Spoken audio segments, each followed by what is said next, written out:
이번 주는 더 우리 주님을 많이 닮아갈 수 있고 또 우리 주님께로 회복되는 그런 아주 축복의 한 주간인 것 같습니다. 그런데 집사람하고 오면서도 얘기를 했지만은 연말 기도 주일이 굉장히 신경 쓰이는 그런 대속제일이 아닌가. 옛날에는 그냥 온 가족이 다 미리 몇 주부터 준비해서 이렇게 대속제일을 맞이하잖아요. 그런데 이번 주에 안식일 보내고 일요일 하루 쉬고 어제부터 이렇게 저녁에 먼 거리 또 춥지만은 이렇게 주의 전에 다 오셔서 대속제일을 함께 보내게 인도하신 우리 하나님의 은혜를 감사드립니다.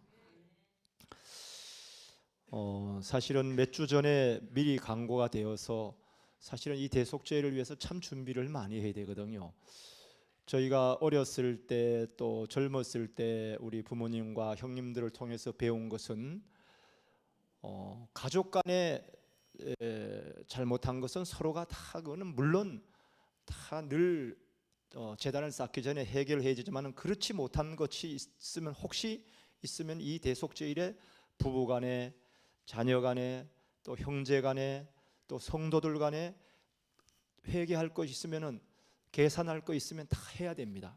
그것이 다 되지 않으면은 대속제일의 마음이 편안할 수가 없거든요. 사실 대속제일이 막 짐에 눌리는 것이 아니라 회복되는 시간이거든요.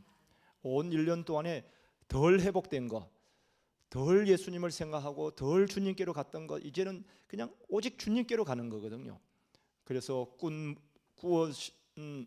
이렇게 꾼 것이 혹시 이렇게 물건이 있을 때 다 원주인에게 돌려드리고, 계산되지 않는 이런 것들이 거래된 것이 있으면 다 계산하고 준비해서 이렇게 대속제일을 맞이했었는데 집사람하고 오면서도 얘기했습니다마는 이렇게 어른들은 그래도 좀 유지를 하는데 믿음의 준비도 하고 돌아보기도 하고 대속제일의 의미를 새기면서 이렇게 좋은 시간을 갖는데, 젊은이들은 이 바쁜 관계로 이 대속제일에 거의 교회를 참여하지 못한 그 모습들을 보면서 이스라엘 당시의 모습이 지금도 재현되지 않나 싶습니다. 어제 첫날에 우리 전 장로님 잘 세과를 잘 요약해서 참 은혜롭게 말씀을 해주셨는데, 오늘은 제가 어린이 교사 때 제일 좋아했던 인물이 다니엘이에요. 근데 우리 장로님이 또 다니엘에 대한 낭독문을 낭독할 수 있는 이렇게 또 특권을 주셔서 하나님께 감사하는 마음으로 이렇게 준비를 했습니다. 총 제목이 예수님의 증인이 되라는 총 제목 속에서 오늘은 왕 앞에 선 증인인 다니엘에 대해서 오늘 낭독문을 주셨더라고요. 그래서 제가 오늘은 1장과 2장과 5장에 있는 것을 집약해 놓은 낭독문이거든요. 그래서 다시 한번 제가 성경을 새벽 미명에 그저께부터 일어나서 쭉 읽어보니까 참 다니엘은 믿음의 사람일 뿐 아니라 보이지 않지만은 보이는 것처럼 하나님을 섬긴 우리의 믿음의 선배 증인이었다, 이렇게 시인할 수밖에 없더라고요. 이제 낭독해 드리도록 하겠습니다.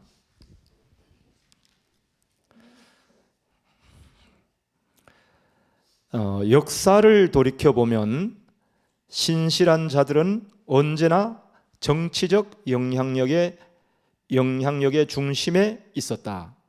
앞서 살펴본 요셉과 함께 다니엘, 에스더, 느헤미야도 그 범주에 해당한다. 이들 모두는 포로나 유배자로서 왕궁에 끌려와 다양한 역할을 수행했다. 다니엘 1장은 지혜와 지식과 명철이 있는 왕족과 귀족 가문의 청년들이 예루살렘에서 사로잡혀 끌려가는 사건을 묘사하고 있다. 그들 가운데는 유다 자손 곧 다니엘과 하냐냐와 미사엘과 아사랴가 있었다. 이 청년들은 왕의 음식과 포도주로 자신을 더럽히지 않아 더욱 눈에 띄었다. 하나님은 그들에게 학문을 주시고 모든 서적을 깨닫게 하시고 지혜를 주셨고, 다니엘은 또 모든 환상과 꿈을 깨달아 아는 복을 받았다. 다니엘의 공개 증언. 다니엘이 바벨론 정부에서 중요한 역할을 맡게 될 것은 일찍부터 분명해졌다. 선지자라는 독특한 부름을 받은 그는 명예로우면서도 위험한 지위를 얻었다. 여기 보니까 이 청년들은 왕의 음식과 포도주로 자신을 더럽히지 않았다고 그랬는데, 예언의 신에 보니까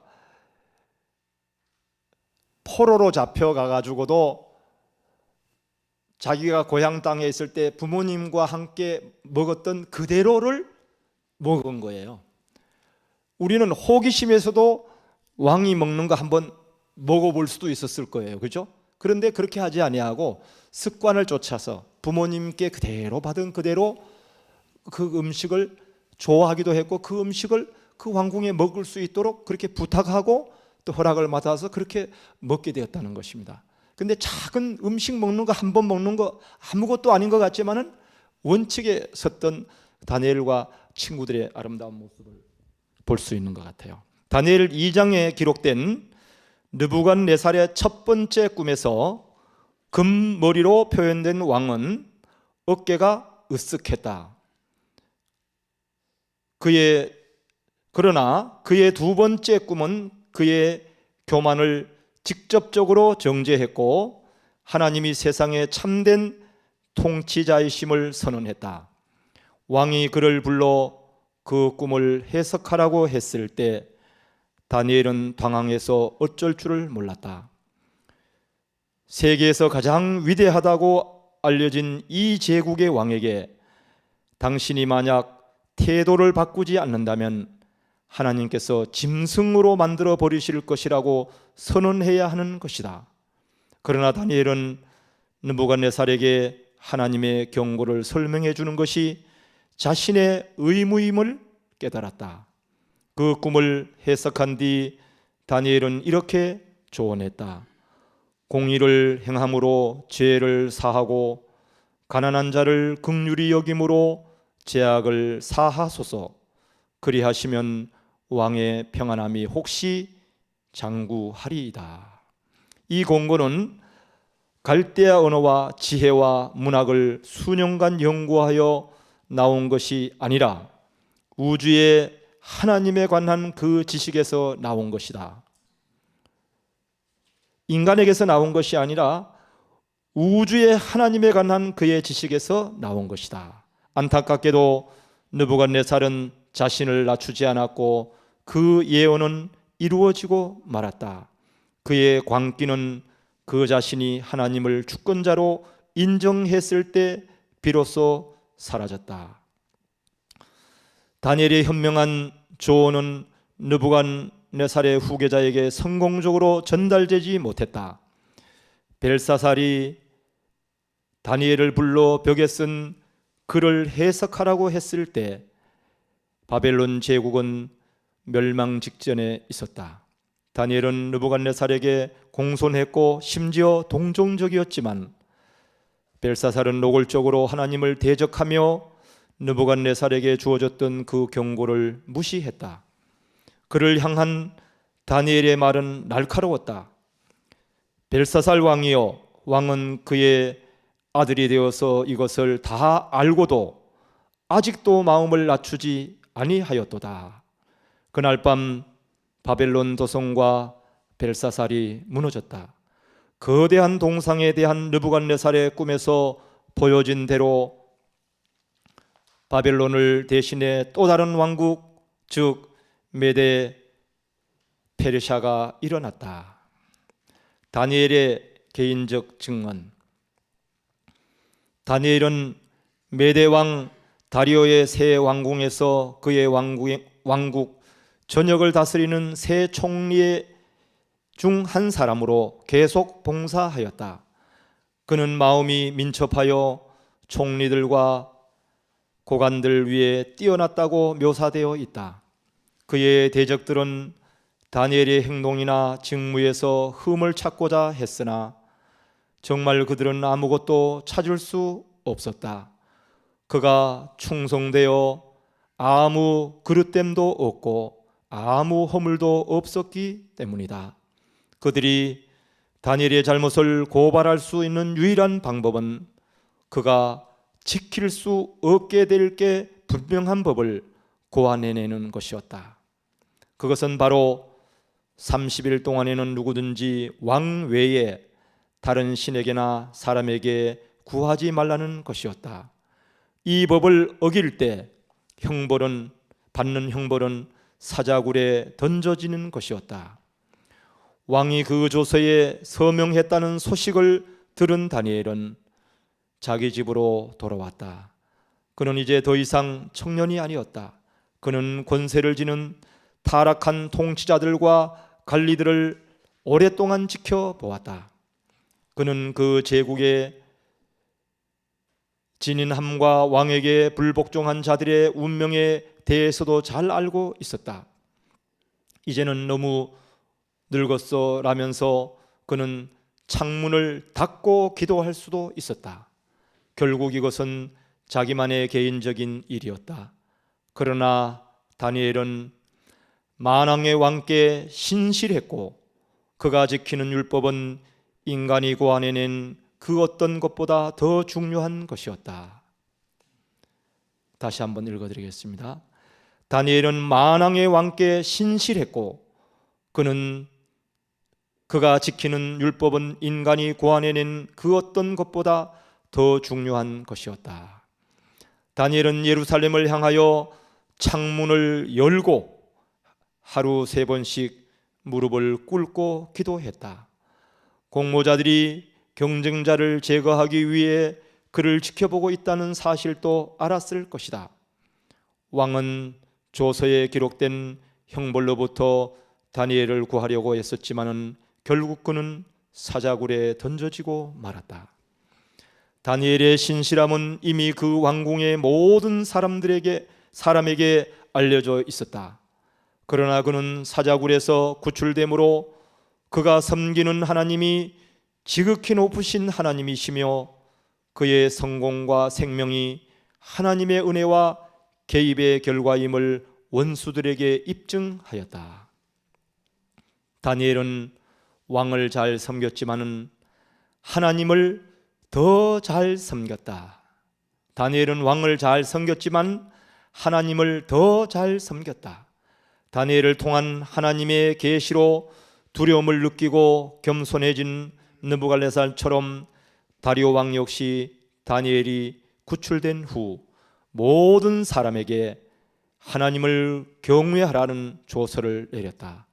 그는 살아계시는 하나님이시요 영원히 변하지 않으실 이시며 그의 나라는 멸망하지 아니할 것이요 그의 권세는 무궁할 것이라.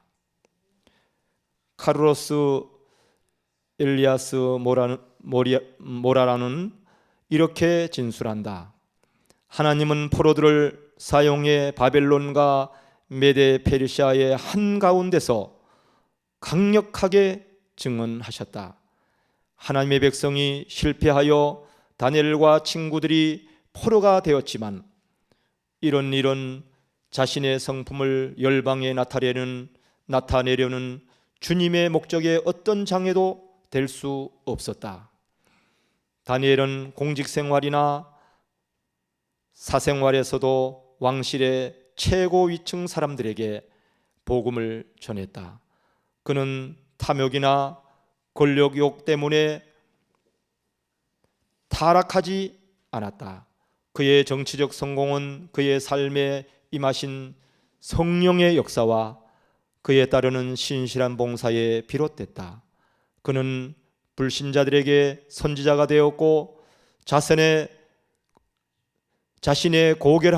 고향과 도시와 성전을 정복하고 파괴되었던 바로 그 제국에서 하나님의 말씀을 선포했다. 하나님께서 느부갓네살과 벨사살에게 하신 명백한 진리를 다니엘은 희석시키지 않았고 자신이 지킬 수 없는 법의 형벌을 모면하려고 하지도 않았다. 그는 더 높은 법을 충실하게 전했고 모든 왕보다 더 높은 통치자가 하늘에 계시며 그의 법은 정의롭고 자비롭고 사랑이 가득하다고 인간 군주들에게 상기시켰다. 왕의 신하나 지역의 통치자가 아니더라도 우리는 현재의 자리에서 신실하게 섬길 수 있다. 하나님의 변화시키는 능력과 그분의 말씀에 담긴 계시를 전할 수 있다. 무엇보다도 높으신 하나님의 율법을 권력자들 앞에서 전하도록 부름을 받았을 때도 있겠지만 아마도 우리의 증언은 평범하고 일상적인 행동과 태도에서부터 나타나게 될 것이다. 공개적이든 사적이든 늘 하나님께 충성하자. 항상 언제나 어디서나 충성하자라는 것이죠. 저는 이 말씀을 보면서 우리 한 친구 장로가 얘기를 하는데 참 부끄러웠어요. 이렇게 여럿이 이제 이렇게 식사를 하는데 기도를 안 한 것 같아요. 그래서 제가 친구야 장로인데 기도했냐 그랬더니 기도했다는 거예요. 언제 기도했냐? 숟가락 이래 가지러 가면서 이렇게 해가지고 그냥 가면서 그냥 눈 감고 잠깐 기도했다는 거예요. 그냥 밥에 한 끼 식사를 먹는데 장로가 돼가지고 어떻게 돼요? 그 많은 분들에게 나는 하나님을 섬기는 장로다 아니면 섬기는 사람이다라는 것을 보여줘서 손을 놓고 정중하게 거기서 기도하는 법을 배워야 되거든요. 그래서 저 며칠 전에 한 번은 이렇게 우리 사장이 이제 저걸 했어요. 회식을 했어요. 그래서 회식을 이렇게 쭉 하는데 잠깐 이러더라고요. 우리 사장님이 그래. 왜 그랬냐? 아주 우장로님이 저 기도도 안 했는데 왜 벌써 숟가락을 드냐고. 그러더라고요. 그래서 은연중에 한번 기도하는 것이 참 이것이 얼마나 중요하구나. 근데 제가 우리 친구하고 제 얘기를 하려는 것이 아니라 다니엘은 이제 어인을 찍어서 변개할 수가 왕이 어인을 찍은 것은 변개할 수가 없잖아요. 그 법은 진행이 돼야 되거든요. 그리고 사자굴에 던져지는 것은 조금 전에 읽어드렸지만은 왕을 명령을 거역한 사람들을 바로 그냥 직결 심판이에요. 그냥 적어도 없이 이렇게 따질 것도 없이 그냥 범하자마자 끌고 가서 바로 그냥 사자굴에 던지는 게 이게 상례가 되어 있거든요. 그러면 이제 다니엘도 뭐예요? 기도 똑같이 하나님께 기도하거나 다른 행동을 하면은 이제 사자굴에 똑같이 그 사람들처럼 던져지는 게 사실이에요.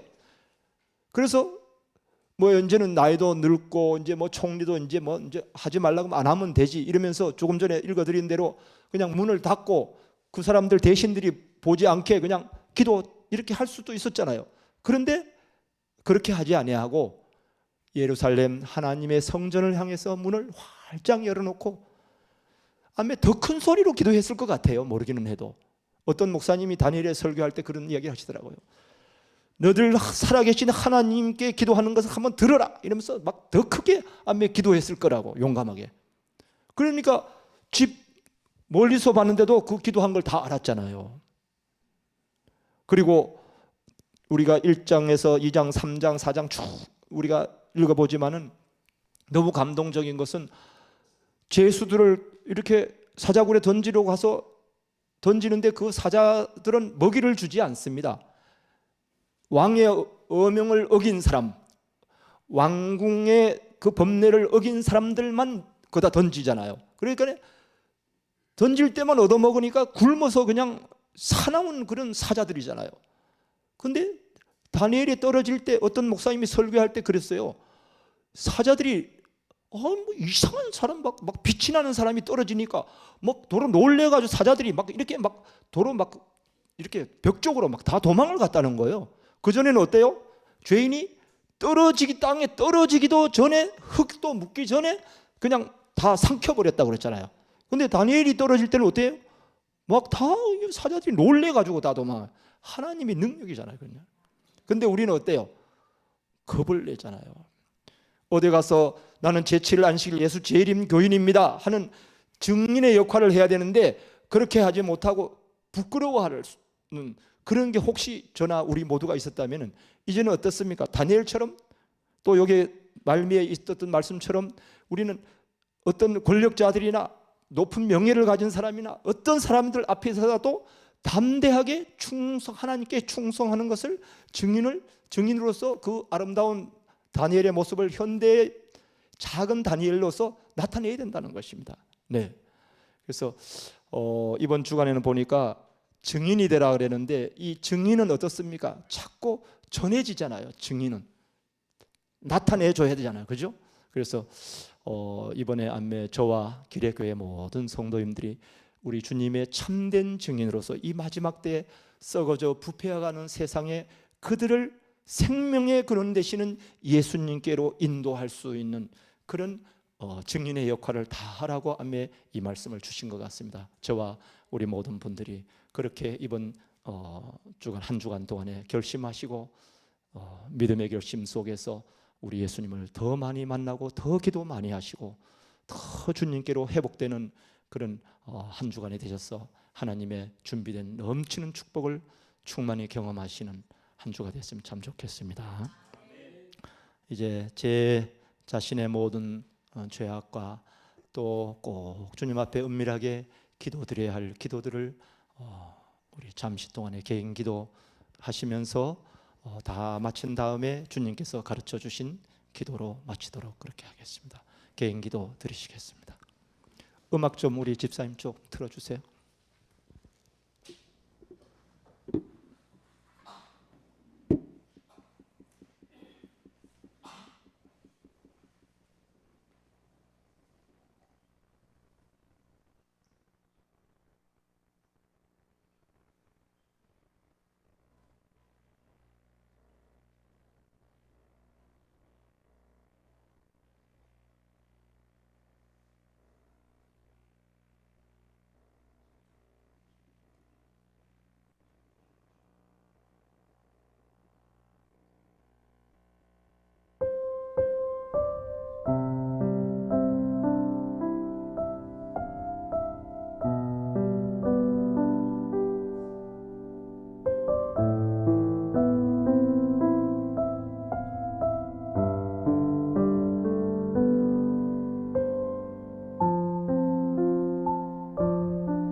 우리 주님이 가르쳐 주신 기도를 함께 드리시고 마치도록 하겠습니다.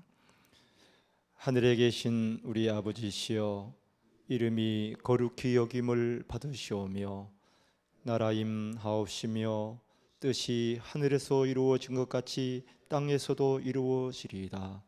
오늘날 우리에게 일용할 양식을 주옵시고 우리가 우리에게 죄 지은 자를 사하여 준 것 같이 우리의 죄를 사하여 주옵시고 우리를 시험에 들게 하지 마옵시고 다만 악에서 구하옵소서. 나라와 권세와 영광이 아버지께 영원히 쌓옵나이다. 아멘.